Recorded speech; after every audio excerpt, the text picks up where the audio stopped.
Les vraies voix Sud Radio, ça fait du clic sur les réseaux sociaux. Bonjour Félix Mathieu. Bonsoir tout le monde.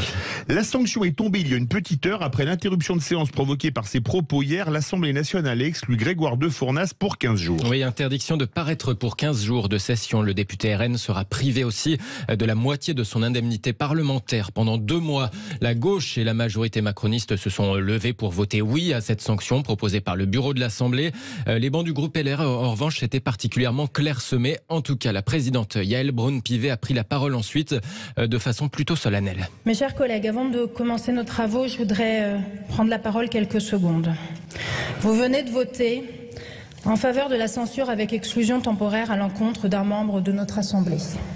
Cette sanction est la plus sévère prévue par notre règlement intérieur et n'a, et je voudrais que chacun mesure bien ce que cela signifie, été prononcée qu'une seule fois depuis 1958. L'Assemblée qui, dans son compte-rendu officiel, a retranscrit ainsi les propos du député RN de la Gironde, je cite, qu'il retourne en Afrique. Il retranscrit au singulier dans le document officiel. Grégoire de Fournas l'assure, il parlait bien du bateau de migrants et non pas de Carlos Martins Bilongo en raison de sa couleur de peau au moment de cette fameuse séquence. Allez-vous vous saisir de la question de la répartition des migrants avec les autres pays européens, comme Malte qui ne répond plus aux demandes de coordination de sauvetage? Les personnes secourues se trouvent dans une situation d'urgence absolue. Les prévisions météo indiquent une détérioration significative du climat. Pas du tout. C'est violence. En tout cas, dans un tweet publié en début d'après-midi, le député insoumis de Belfort, Guillaume Chauche, se dit extrêmement surpris du compte-rendu de séance de l'Assemblée nationale. Hier, assure-t-il, je suis allé voir les scribes de l'Assemblée pour vérifier les propos tenus et ils m'ont confirmé et montré leurs notes. C'était bien marqué « Retourne en Afrique ». Il n'y avait pas de « kill ». En tout cas, c'est ce qu'assure ce député de gauche. Quoi qu'il en soit, Grégoire de Fournas a envoyé une lettre à Carlos Martins Bilongo dans laquelle il se dit navré de ce qu'il qualifie d'incompréhension, comme il l'a d'ailleurs aussi expliqué chez nos confrères de BFM TV. Il parlait dans sa question du bateau de SOS Méditerranée, dans lequel il y avait des migrants et qui ne pouvaient pas accoster sur les côtes européennes. Et il parlait du fait qu'il allait avoir des intempéries en Méditerranée, une tempête, et donc il posait la question de savoir ce qu'il fallait faire. Je réponds à ce moment-là qu'il retourne en Afrique, le bateau.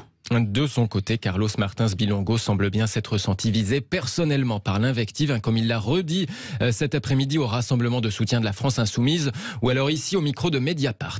De façon transpartisane, les députés du MoDem, Renaissance, Lyotte, députés socialistes, écologistes, communistes, France Insoumise ont fait bloc et ont refusé que dans l'hémicycle, un député français puisse se faire insulter et soit renvoyé à sa couleur de peau. Si on laisse passer ça, quelle sera la suite? Vous savez, en m'insultant, ils insultent des millions de Français. J'ai reçu des milliers de messages de soutien.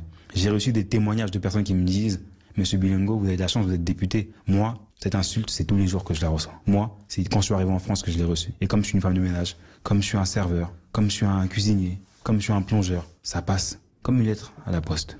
Carlos Martins Bilongo qui ajoute aussi à propos des justifications du député RN, cela aurait-il été plus acceptable que les propos du RN soient adressés aux réfugiés du bateau de SOS Méditerranée en situation critique. De leur côté, les députés Renaissance ont lancé une pétition pour demander à Grégoire de Fournas de démissionner.